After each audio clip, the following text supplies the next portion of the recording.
Mesdames et messieurs, bonjour. Il me fait grand plaisir de vous retrouver dans cette émission spéciale de Téléhandicap.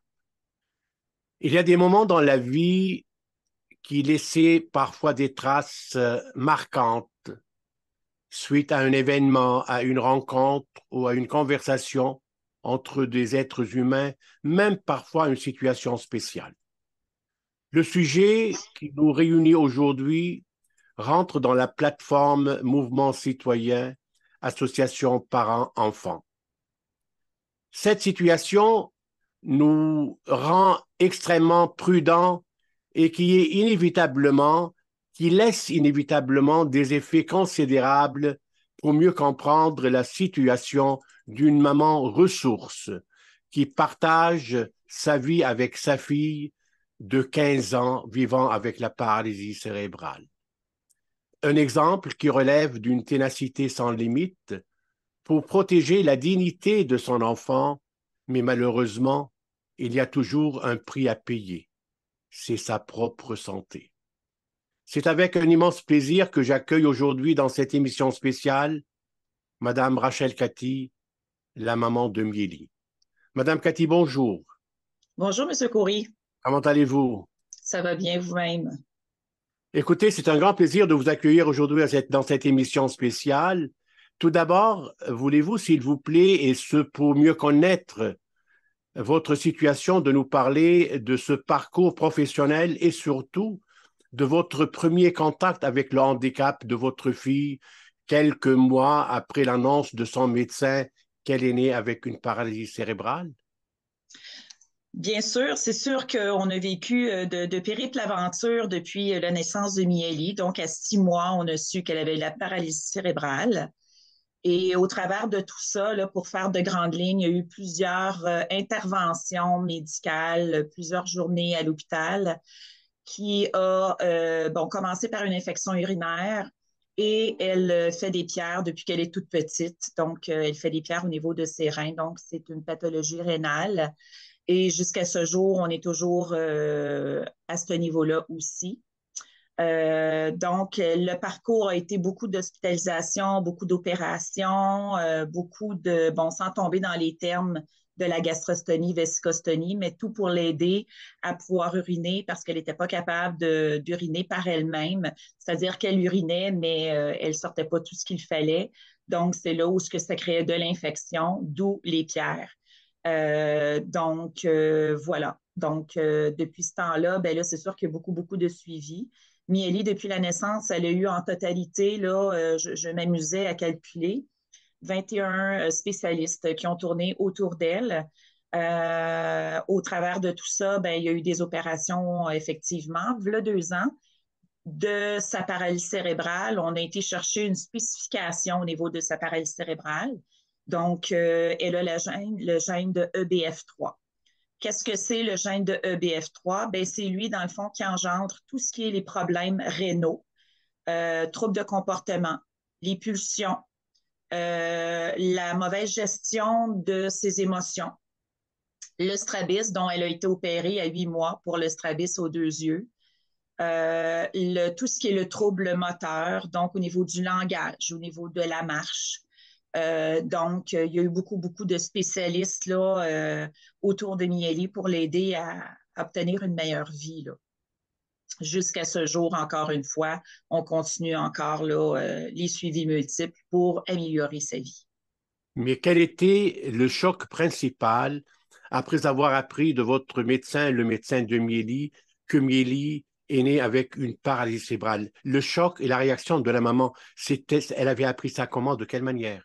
Et là, un tsunami d'émotions. Vraiment, c'est un tsunami d'émotions parce que la grossesse s'est bien passée, tout était correct, sauf bon, à l'accouchement qu'il y a eu un petit problème et qu'on pense peut-être que c'est là que Mieli a manqué d'air. Parce qu'il faut s'entendre que la paralysie cérébrale de Mieli, c'est un manque d'air à la naissance. Toutefois, non. Écoutez, moi, quand j'ai su ça, à l'époque, j'étais avec mon conjoint, le Oui. papa de Mieli, qui maintenant, on est séparés. J'étais toute seule dans le bureau avec le physiatre lorsqu'il m'a appris que ma fille elle avait une paralysie cérébrale. Alors, c'est ça, c'est un tsunami. Hein? un rêve d'enfant parfait, entre guillemets, bien qu'il n'y a pas personne de parfait, mais on s'entend. Et là, c'est comme, mon Dieu, mais qu'est-ce qu'il m'attend devant moi? Déjà que moi, je n'ai pas d'autres enfants avant elle. Donc, je me dois d'apprendre à être maman pour une première fois de ma vie. Nous sommes maintenant trois, nous ne sommes plus deux. Et on se doit de faire face avec les événements qui vont suivre. Et donc, qu'est-ce que je vais faire? Donc, Exact. voilà. Fait que quand je vous parle d'un tsunami d'émotions, là, je pense que le mot tsunami est assez fort pour vous exprimer là, comment, comme maman, je me suis sentie là, face à cette nouvelle. On va rester dans le même sujet qui est très important, ce que vous venez de nous raconter, c'est que votre vie avec votre enfant est un voyage dans les océans, parfois avec des vagues brusques accompagnées d'un lot d'un stress avancé qui font peur parfois et d'autres fois dans une eau douce qui vous fait vivre la tendresse de son sourire et c'est général chez les personnes vivant avec l'appareil cérébral parce que le sourire est toujours permanent, ainsi que ces câlins qui vous permettent de Et, découvrir bien sûr. le trésor de l'enfant emprisonné dans son corps. Oui, Vous disiez vous-même, nous avons besoin de flirter avec la résilience pour tomber en amour avec la différence. C'est une phrase qui oui, m'a touché énormément. Voulez-vous, oui. s'il vous plaît, nous expliquer la pensée réelle d'une maman face à cette situation? Bien, à un moment donné, c'est qu'il faut accepter la situation, comme dans toutes sortes de situations de la vie, que ce soit un enfant avec des problèmes de santé, que ce soit un événement. Si on ne pratique pas la résilience, on est vraiment voué à l'échec. Et en ce qui concerne Mieli, c'était tranquillement pas vite qu'il a fallu qu'on travaille sur cette espèce de résilience-là. D'accord, c'est ce que la vie m'offre, c'est ce que j'ai. J'ai un petit être vivant, un petit cœur qui bat, des beaux petits yeux bleus qui me regardent et qui a besoin de tout cet amour-là de ses parents. Alors, à un moment donné, il faut vraiment se retrousser les manches. On a deux choix. Hein. On se retrousse les manches, on fonce, ou bien on recule et on se dit non, ça, c'est pas pour moi. On tente pas notre chance, puis on passe la poque à quelqu'un d'autre. D'où qu'il y a des enfants qui se retrouvent malheureusement placés à l'extérieur de leur nid familial. Moi, dans ma tête à moi, c'était bon, non, c'est mon enfant, c'est ma cocotte, c'est mon petit cœur, c'est mon ange. Donc, c'est clair que je vais tout donner à cet enfant-là. Tout donner, c'est vraiment ce que j'ai fait, tout donner. Donc, c'est sûr qu'à un moment donné, à force de tout donner, ben, comme vous dites, hein, c'est à un moment donné, l'état de santé mentale et physique en prend une claque aussi, surtout après 15 ans de lutte, de bataille, de ténacité, de recherche, de créativité pour essayer de trouver, cogner à toutes les portes nécessaires pour pouvoir aider notre enfant à avoir une meilleure vie. Là. Et quand vous disiez flirter avec la résilience, donc Oui, ce flirt vous donne quand même des émotions positives là pour dépasser le stress, mais le stress est devenu très lourd. C'est pour cela oui. vous pensez que on a besoin d'autre chose pour se dépasser, se réaliser. Bien, absolument, parce qu'à un moment donné, tu sais, un enfant qui a une paralysie cérébrale, ça prend beaucoup, beaucoup, beaucoup de place dans une vie. Hein, on le sait qu'un enfant qui vient au monde, ça change déjà énormément la vie. Donc, un enfant qui vient au monde et en plus, comme bagage, nous apporte des défis au plan santé, neurologique. Ben là, écoutez, je pense que vous comprenez que quand on vous parle de tsunami, ben c'est ça, on prend une débarque à un moment donné. Donc, il faut savoir mettre notre gilet de sauvetage au bon moment et aller cogner aux portes pour aller chercher de l'aide. Mais des fois, le tsunami, il est tellement fort que la vague, on la reçoit assez rapidement.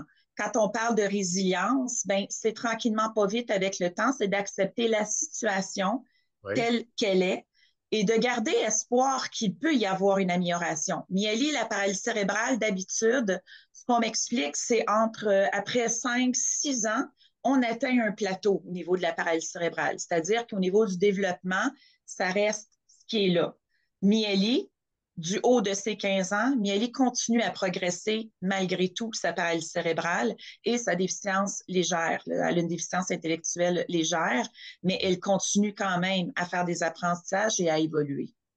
Donc, quand on parle de résilience, c'est de voir, c'est de s'attarder au petit bonheur quotidien de la vie et non pas juste de regarder le verre à moitié vide, sans quoi on tombe dans une tristesse absolue, là, où ce que, mon Dieu, c'est épouvantable. Là. Donc, il faut être capable. Mieli, ça a été long. Juste avant d'avoir un sourire de ma cocotte, elle a commencé à sourire seulement à 2 ans et demi parce qu'elle faisait de l'hypotonie sévère. L'hypotonie sévère, c'est une faiblesse musculaire à grandeur du corps. Donc, à 2 ans et demi, Mieli, elle était encore dans une petite cocotte, là. Elle ne pouvait pas s'asseoir. Donc, elle avait vraiment un tonus musculaire très, très, très, très faible. C'était comme une guenille. Donc, lui demander de faire un sourire et qu'on voit ce sourire-là qui s'allume dans son visage, bien, vous comprendrez que moi, dans mon parcours avec Mieli, je me suis attardée aux petites choses que peut-être qu'un parent, n'ayant pas franchi ce que moi, j'ai rencontré dans ma vie, tu sais, de voir un enfant sourire, c'est cute, c'est tout. Mais moi, c'est plus que cute. C'est pas c'est tout. C'est wow, wow. Ma fille qui sourit. Ma fille qui fait son premier son. Ma fille qui est capable de prendre un objet de la main gauche puis de l'envoyer dans la main droite. Wow, wow. Donc, il y a aussi cette espèce de côté merveilleux-là que moi, je suis chanceuse, en quelque part, entre guillemets, d'avoir vécu parce que tant de parents autour de moi qui ont dit, mon Dieu, tu t'arrêtes tellement à tous les détails, Rachel. C'est vrai que c'est merveilleux. Donc, c'est ça. Fait que moi, ça m'a quand même donné, c'est pas juste du négatif, c'est ça que je veux dire, tu sais. Mais tout dépend comment qu'on le voit, puis comment qu'on perçoit la situation actuelle. Hein. La perception est très importante dans tout ça. Je comprends très bien vos réponses sont d'une fluidité absolue que je suis conscient que votre fille est une leçon de vie pour vous. Ah, mon Dieu, elle m'a rendue tellement meilleure. Pas que j'étais exécrable avant, quand même, mais les priorités dans la vie, s'arrêter aux petites choses, aux petits bonheurs, arrêter de s'attendre à la grandiosité pour être heureux dans la vie, s'attarder aux petites choses. Ma fille, la première fois qu'il y a eu une coccinelle qui s'est déposée sur sa main et de voir son visage tellement surpris que, oh, ça chatouille sur ma peau. Donc, elle sentait déjà le chatouillement de la coccinelle et la beauté de la coccinelle, ben, c'est ça. Donc, en quelque part, elle m'a comme appris, maman, regarde ce qui est autour. Il y a plein de belles petites choses quand on prend le temps de s'arrêter et de regarder. Donc, ma fille, c'est ce qu'elle m'a vraiment, vraiment appris. Il y a plein de choses qu'elle m'a appris, mais entre autres, c'est de s'arrêter puis de regarder la chance qu'on a autour de soi, la beauté de la nature, entre autres, ou je pourrais en nommer encore. Mais même qu'elle soit ou qu'elle est vraiment une leçon de vie pour vous, mais c'est un voyage rempli d'aventures de toutes les couleurs dans votre vie, mais à travers les différentes tourmentes qu'elle vit dans ses combats quotidiens, parce qu'on le veuille ou non, Mieli vit des combats quotidiens à tous les jours, à tout point de vue, pour Oui, se dépasser et surtout pour s'accepter ou accepter qu'elle s'accepte dans son handicap. Ces oui, éléments vous donnent, je pense, la force et le courage de s'approcher d'elle et de l'aimer, de l'accompagner aussi, ce que vous faites actuellement dans son handicap. Maintenant, ma question est simple. On voit la différence, on voit ça dans votre message, mais peut-être vous aurez un autre message à envoyer à la population en général. Quelle est la leçon de vie à transmettre aux personnes qui se plaignent et qui ont toutes leurs facultés? et là. Comme on dit, tant qu'on n'a pas les deux pieds dans les souliers de l'autre personne, on ne peut pas vraiment comprendre. Par contre, j'étais une selle avant d'avoir Mieli que je regardais Opération Enfant Soleil, où ce que j'envoyais des personnes qui étaient, tu sais, et j'étais capable quand même de comprendre, de m'arrêter puis de me dire, mon Dieu. Mais dans la vie dans laquelle on vit en ce moment, ça va tellement rapidement que les gens ont tendance à se plaindre sans regarder. Tu sais, souvent, on va regarder là, dans le terrain du voisin, mais on voit bien que les pissenlits poussent autant d'un côté comme de l'autre. On a chacun nos épreuves, enfants handicapés, enfants en parfaite santé aussi. Moi, ce que je demande, c'est d'avoir de garder silence, d'observer avant de porter jugement, avant Mhm. de refléter que l'enfant n'est pas bien élevé par ses parents. Regardons ça, la mère n'est pas capable de la tenir tranquille. C'est quoi cette affaire-là, les crises en plein milieu du magasin? On ne sait jamais ce qui se cache derrière cet enfant-là. Oui, ça se peut qu'il soit tout simplement gâté, pourri, mal élevé, mais il y a tellement de gens que je croise et que je suis capable de voir que ces enfants-là sont neuroatypiques. Il y a quelque chose qui ne fonctionne pas bien au niveau neurologique et qui fait en sorte qu'ils ont ces réactions-là. Donc, c'est sûr que moi, ce que j'ai envie de dire, c'est de remercier, peu importe en quoi qu'on croit, le cosmos, Dieu, peu importe, je ne veux pas embarquer dans la religion, mais de reconnaître et de s'asseoir puis de se dire, mon Dieu, qu'on est donc chanceux, malgré tout, d'avoir ce que l'on a. Si moi, je suis capable de me regarder dans le miroir le matin puis de me dire, mon Dieu, ma fille, je ne l'échangerai pas pour rien au monde parce que c'est une richesse incroyable, parce qu'elle m'a appris tellement. Pourquoi que moi, avec une petite fille qui a une paralysie cérébrale, pourquoi que les gens autour de moi ne pourraient pas évoluer avec moi? Et je peux vous dire que les gens qui sont autour de moi, les gens qui gravitent autour de moi, si vous saviez la prise de conscience qu'elles ont encore, qu'elles ont eu et qu'elles ont encore, que lorsqu'ils ont des difficultés avec leurs propres enfants, on s'en jase. Tu sais, des fois, on va dire, oh, mon Dieu, Rachel, je m'excuse de te parler de ça. Mon Dieu, moi, c'est rien à côté de toi. Non, non, c'est pas ça. On a chacun notre réalité. Soyons simplement ouverts envers les autres, envers soi-même, pour être ouverts envers les autres, puis de tenter du mieux possible d'accompagner les autres. Point, c'est tout. Donc, pour moi, pour moi, c'est ça. C'est ça l'entraide, c'est ça l'écoute, c'est ça le soutien au niveau de l'être humain et qui malheureusement, on a du gros travail à faire, l'être humain, à ce niveau-là, encore. Ben, écoutez, je pense qu'on va commencer à rentrer dans le corps de notre sujet parce que j'ai voulu spécifiquement séparer cette émission en deux parties.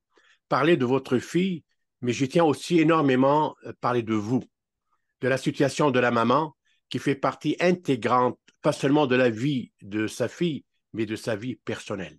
Madame Cathy, soyons clairs, vous êtes en congé de maladie depuis quelques mois. Oui, C'est suite à un surplus d'un stress accumulé, je pense, depuis longtemps, causé par votre engagement total, ou oui, presque, envers votre fille que vous adorez. Donc, vous êtes suivi par différents médecins et d'autres spécialistes et intervenants dans le domaine de la santé. Et ça, c'est clair donc, quand on vit une telle situation. Voulez-vous, s'il vous plaît, nous décrire cette période difficile de votre vie en tant que professionnel et les résultats qui s'y rattachent? oui, ben côté professionnel, bon, moi, je suis une maman qui est monoparentale, qui travaille à temps plein. Je suis technicienne en travail social de formation, éducatrice spécialisée en troubles de comportement au secondaire. Donc, vous comprendrez que je rentre travailler le matin, j'aide, je suis toujours en intervention, j'arrive le soir, je suis aussi en intervention. Ça, j'ai fait ça pendant 12 ans, au fait où ce que j'avais ma fille à temps plein, seulement une fin de semaine sur deux qu'elle allait chez papa. Depuis 3 ans, maintenant, on partage une semaine, ce qui aide, mais le mal avait déjà été fait. Vous connaissez le syndrome de la superwoman où souvent on va entendre la mère Teresa, elle est décédée, pas personne ne va pouvoir la remplacer. Ben, j'ai eu un peu ce syndrome-là par rapport à ma fille. Donc, de donner pour ma clientèle adolescente, de donner pour ma fille, malheureusement, moi, je me suis retrouvée bredouille. Quand j'ai été cognée aux portes, euh, je vous dirais qu'il y a certains professionnels qui m'ont énormément déçue, qui n'ont pas saisi et surtout que seulement en 10 minutes de rencontre, qui décident déjà d'émettre un diagnostic que vous allez devoir retourner au travail puisque ça fait déjà trop longtemps que vous êtes en arrêt. Donc, madame, il est temps, hop, hop, hop, de retourner travailler. Ça l'a assez duré. Bon, c'est pas tout à fait comme ça qu'on me l'a dit, mais c'est un peu comme ça. Donc, c'est aussi dans moi-même, dans mes propres faiblesses, dans mes propres difficultés, au niveau mental et physique, se faire dire ça, c'est c'est très péjoratif, c'est une étiquette, c'est un manque flagrant de compréhension, surtout lorsqu'on parle de santé mentale. Lorsqu'on parle de santé mentale, je crois que les professionnels de la santé se doivent prime abord, faire attention à ce qu'ils disent, à leur approche, à leur empathie envers la clientèle, envers leurs clients, moi-même étant intervenante. Donc, c'est sûr que les deux bras m'ont tombé quand j'ai vu une non-reconnaissance de tout ce que j'ai vécu sans même qu'on me pose la question ce que j'ai vécu depuis 15 ans. C'était pas quelque chose qui intéressait. Et de me faire dire, écoutez, Mme Cathy, tout le monde vit des problèmes personnels. Alors, hop, hop, hop, moi, je vais travailler. Alors, allez travailler vous aussi. Donc, il a fallu aussi que je me batte au travers de tout ça pour me faire entendre une fois pour tout et de dire, c'est pas un médecin qui va décider comment je me sens physiquement et mentalement. Sachant que je suis une femme de carrière, sachant que j'adore le travail que je fais, sachant que je crois que je le fais au mieux, au maximum de ce que je suis capable. Alors, quand je dis et quand j'exprime et que j'amène des faits, s'il vous plaît, écoutez, entendez, sinon venez chez moi pendant une semaine de temps et venez voir quelle est ma réalité. Mais faites attention avec vos diagnostics en 10 secondes. Là.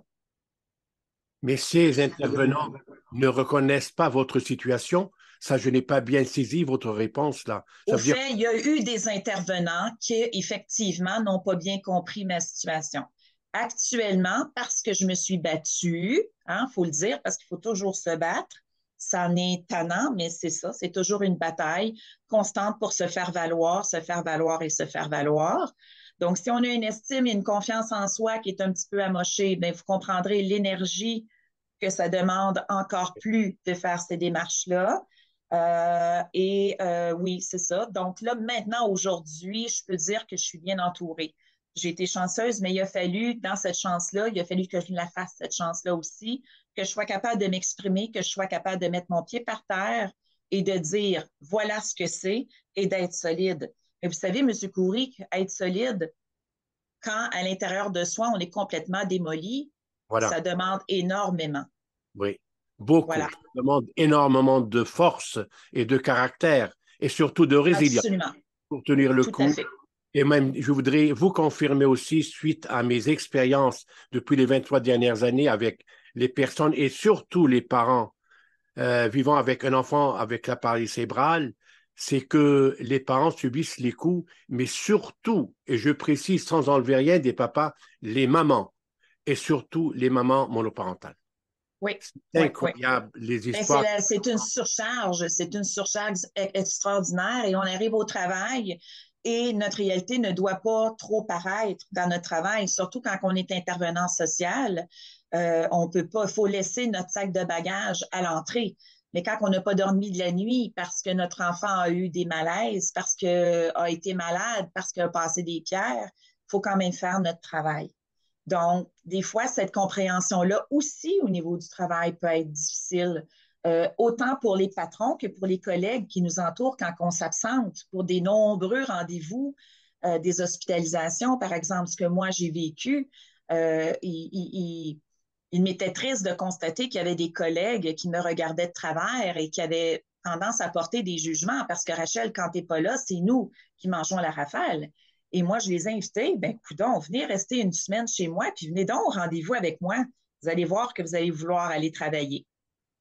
Exactement ça. Voilà. Et vous me donnez aussi suite à un sujet là qui me touche énormément, c'est Oui, que vous n'êtes pas seulement une femme professionnelle, vous n'êtes pas seulement la maman de Mieli, mais vous êtes aussi l'aidante naturelle de votre fille depuis sa naissance là. Et ça, c'est un point extrêmement important dans notre oui, structure. En tant que oui, maman, surtout une maman monoparentale, on parlait de ça tout à l'heure.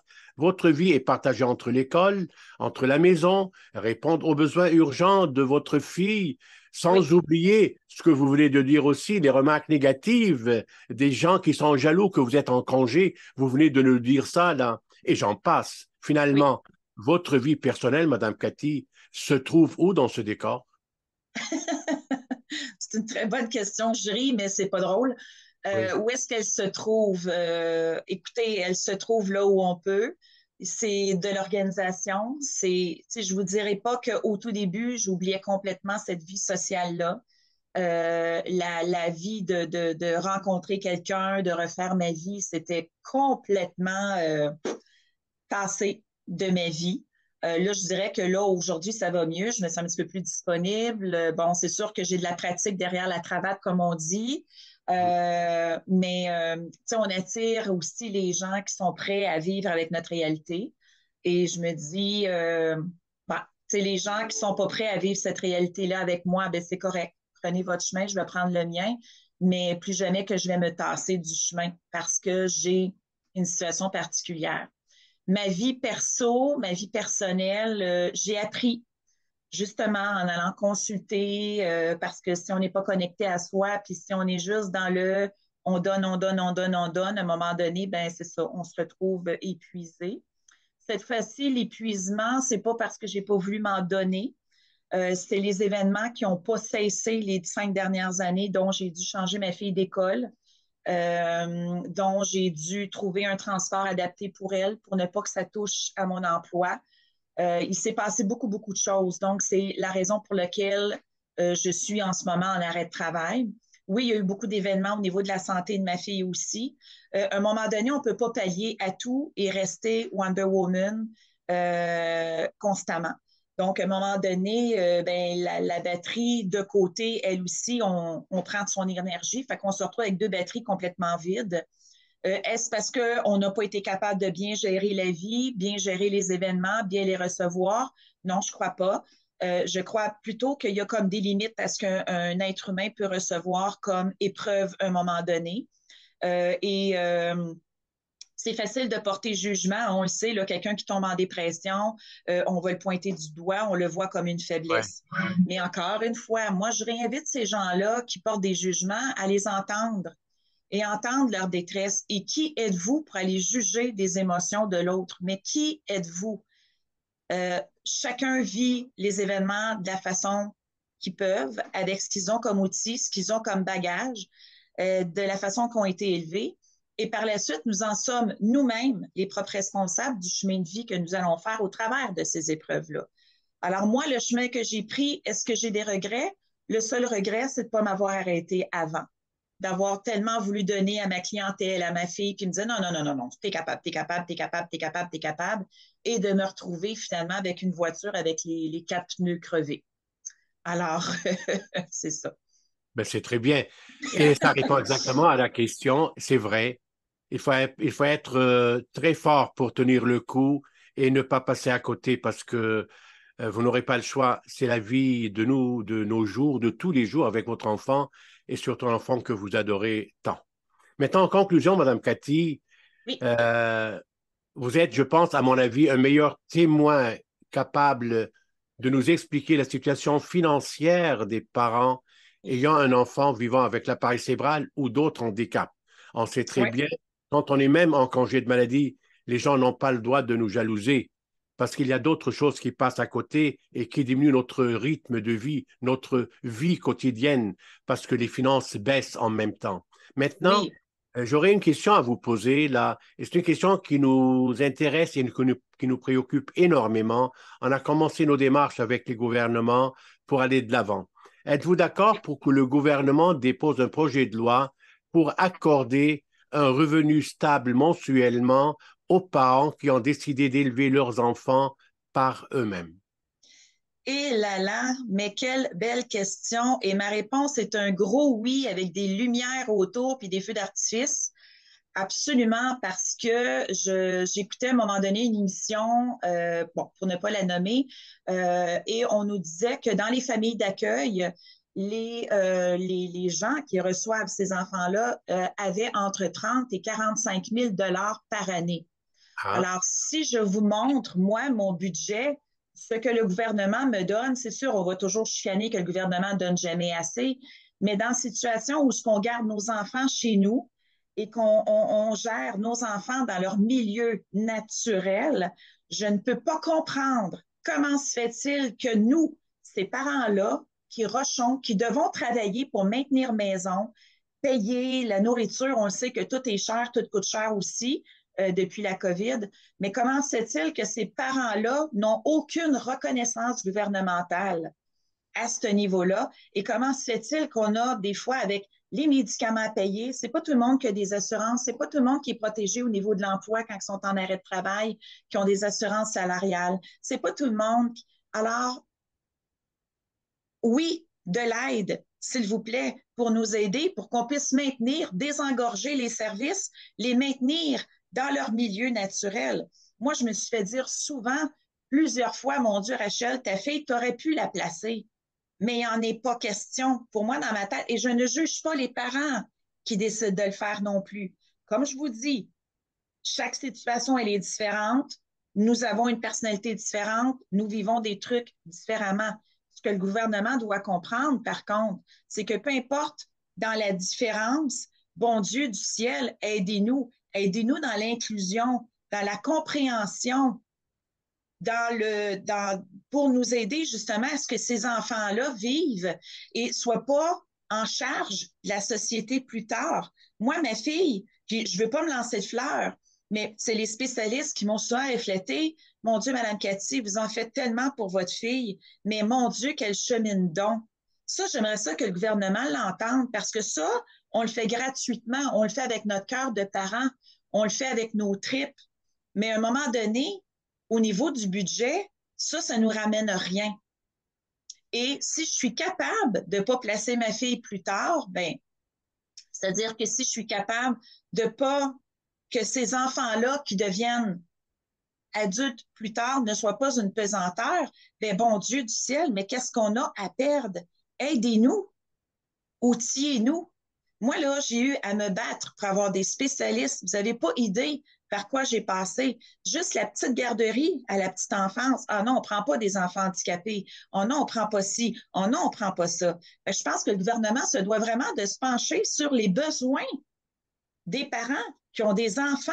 On parle de la paralysie cérébrale, mais on peut parler de bien d'autres choses. Et moi-même qui travaille dans le milieu scolaire, ben, les classes, qu'on essaie de plus en plus de couper des classes et de ne pas donner le service adéquat aux enfants qui sont là selon leur neuro-atypique, leur c'est épouvantable. On s'en va vers la dégringolade, là. Donc, oui, je vais faire un gros éveil, flash, flash, flash au gouvernement à ce niveau-là. Oui, et je suis conscient de cette situation. On a besoin de mettre la main dans la main pour aller de l'avant dans un projet comme ça, pour le bien et l'équilibre, Oui, surtout les familles en ce moment qui vivent avec un enfant vivant avec la paralysie cérébrale. absolument. Mais mesdames et messieurs, vous venez de vivre avec moi le témoignage d'une maman modèle avec une détermination et une résilience inégalée.